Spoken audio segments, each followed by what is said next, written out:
Hey guys, welcome to the Pattaya Film Channel. Today we will retrace the steps of an enduring classic in cinematic history.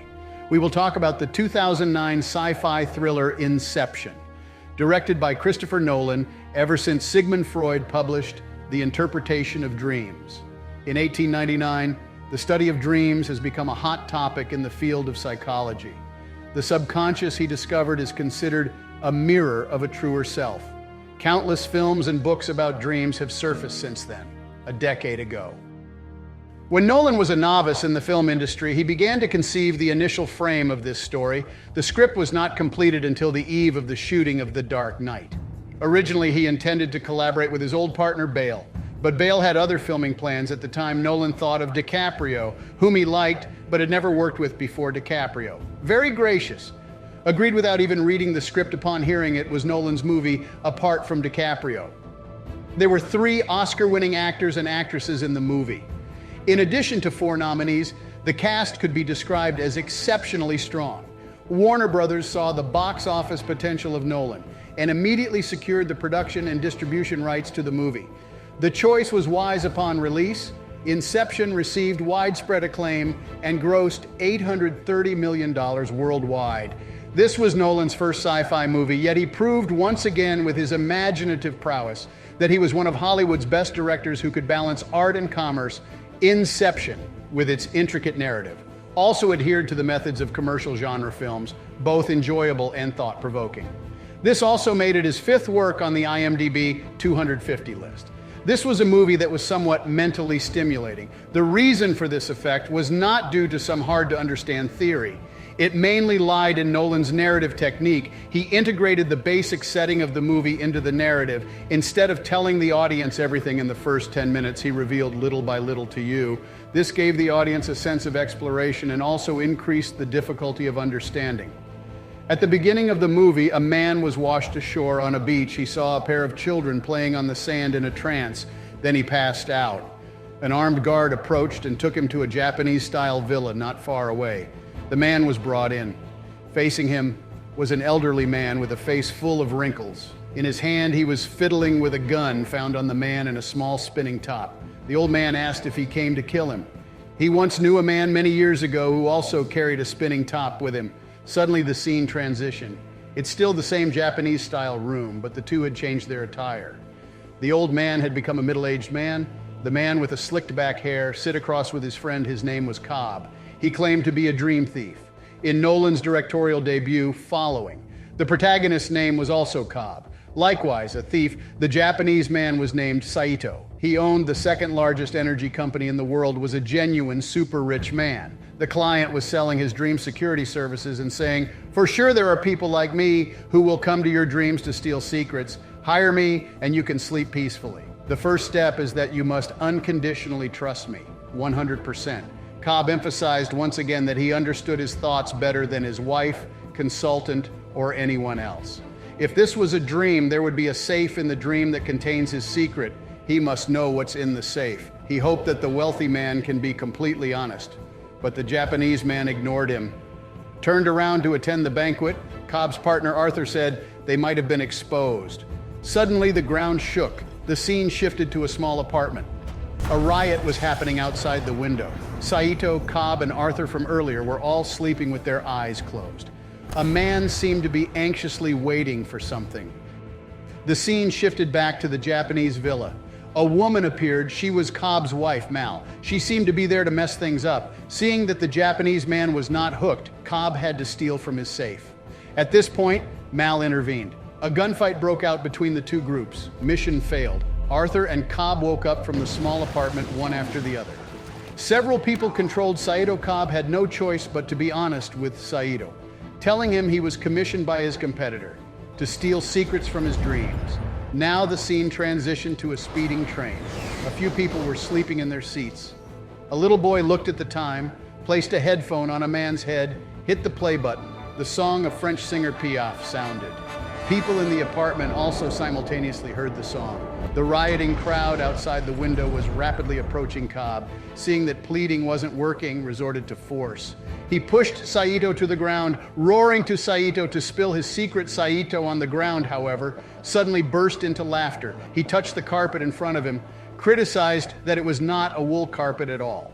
So he was not in his own apartment, and for sure he was still dreaming. The rioting crowd stormed into the apartment.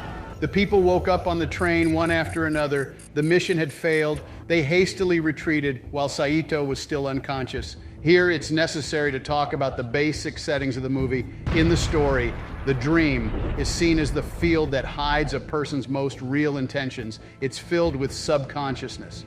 Cobb was an experienced dream thief. He was commissioned to steal the target's secret. The specific method was to hypnotize the target. Several people were connected through a machine and entered someone's dream. In the Dream Thief team, there's a role of the architect who was responsible for constructing the dream. This was to confuse the target and make them put down their guard. Saito, in this mission, obviously had received some kind of security training. That's why he could identify Cobb's trick. Dreams could also be divided into many layers. The Japanese villa just now was the second level of the dream. The rioting apartment was the first level, and the train was the reality. The reason for layering the dream was because the depth of the secret hidden in the target's heart varied. The further down you go, the closer you get to the truth. You can enter the first level of the dream with normal hypnosis. The second level of dream required the help of drugs. There were 3 ways of getting out of the dream. One was when the set time was reached. The second was to die in the dream. The third was an operation called kick, which was to make the dreamer fall suddenly, equivalent to startling him awake. But these 3 methods could not cross-layer. Just now, Arthur was shot in the head in the second layer, and he returned to the first layer. Cobb was pushed into a bathtub, so he was able to leave the second layer of dream. Returning to the first layer did not directly return to the reality. People entering dreams would bring some of their own consciousness projections, like Cobb's wife, Mal. She was Cobb's consciousness projection because they had emotional entanglements. So she always came to mess with Cobb's dreams. This was not controlled by the rationality of the client himself. The rioting crowd around the apartment was also a consciousness projection of the dreamer. They tended to drive away the intruders. That's why they rushed into the apartment. Moreover, several people could enter someone's dream. But in the dream, you could also graft onto other people's dreams. For example, the Japanese villa just now was Arthur's dream. While the apartment was the dream of the architect, the worldview reflected in the first mission was not very complete. The main storyline below will have a richer extension. Cobb and Arthur failed their mission. Unable to explain to their client, they prepared to flee due to the betrayal of the architect. Saito located them. Yet Saito wasn't looking to settle scores. He sought for collaboration, which offering them a job. A more challenging method, implanting, unlike extracting ideas from others' minds. This was about implanting a notion in the target's mind. Arthur's initial reaction upon hearing this was that it's impossible, because implanting an idea in someone's mind was like to tell you, don't think about an elephant. What will you think of? An elephant. Yet this wasn't your original thought. It had been instilled just now. The mind could always trace back the origin of thoughts. Therefore, Arthur believed that it's impossible to fabricate a real source of thought. Unexpectedly at this moment, Cobb interjected, "That's not necessarily true." After Saito's gaze confirmed, he extended an invitation to choose. Cobb initially declined, but Saito offered an irresistible reason. If the mission was accomplished, he would assist him in returning to his children in the U.S. This was an enormous temptation for Cobb, for he was implicated in the murder of his wife, Mal. Unable to enter the country, thus enduring the pain of homesickness, Cobb was willing to take a risk for the chance to see his children. The target of Saito's dream quest was the son of the world's largest energy conglomerate's head, Robert Fisher. His father was now seriously ill. Not long for this world, Robert was the sole heir. Saito, being the underdog, was at a disadvantage in the market competition. Therefore, he hoped Cobb can plant a notion deep in Robert's heart to dissolve his father's energy empire and make him deeply accept this, thereby placing his own company in an invincible position in the market. To accomplish this mission, Cobb and Arthur alone certainly wouldn't enough, so the two began recruiting team members. First, they needed a new architect to build the dream. Cobb traveled to Paris to look for his father-in-law, who was also his former mentor. Hoping he could recommend an expert, his father-in-law introduced him to a girl named Ariadne. Claiming her abilities even surpassed Cobb's, Ariadne swiftly passed the interview. The scene then shifted to a cafe on the street where Cobb was teaching her the skills of dream building. This was what you call authentic scenario-based teaching.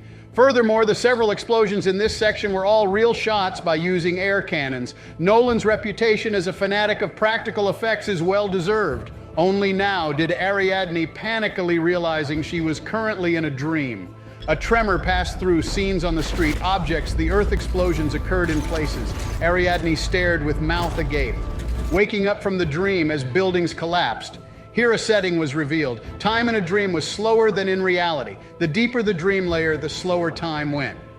Approximately a 20-fold difference between layers, meaning 1 minute in reality was 20 minutes in the first dream layer, 6 hours in the second layer, 5 days in the third layer, and over 3 months in the fourth layer. Ariadne, indeed quite clever, quickly got the hang of it. She was able to construct any scene she wished in the dream.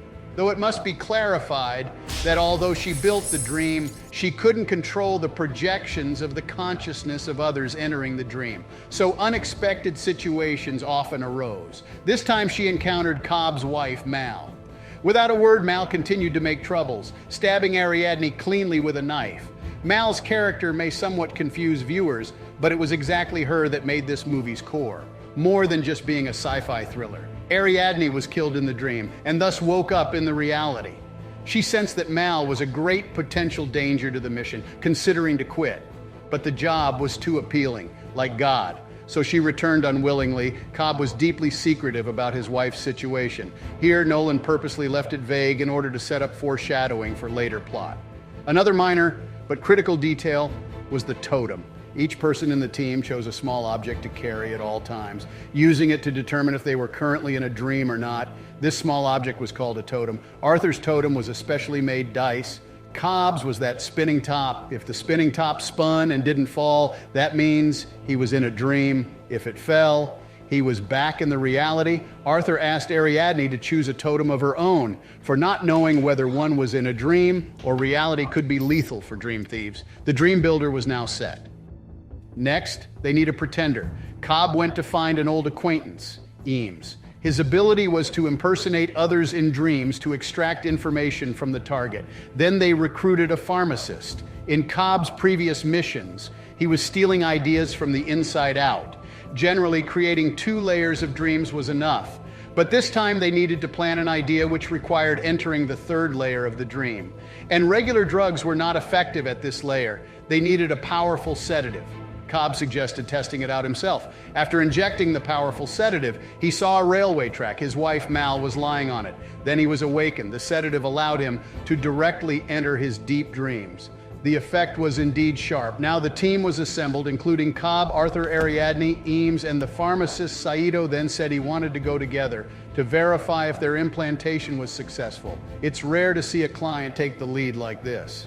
Next, the story revolved around this major task: how to make the wealthy 2nd generation accept the idea of dissolving his father's company. What difficulties will they encounter in the process of infiltrating the dream due to video length limitations? Let's chat more next time.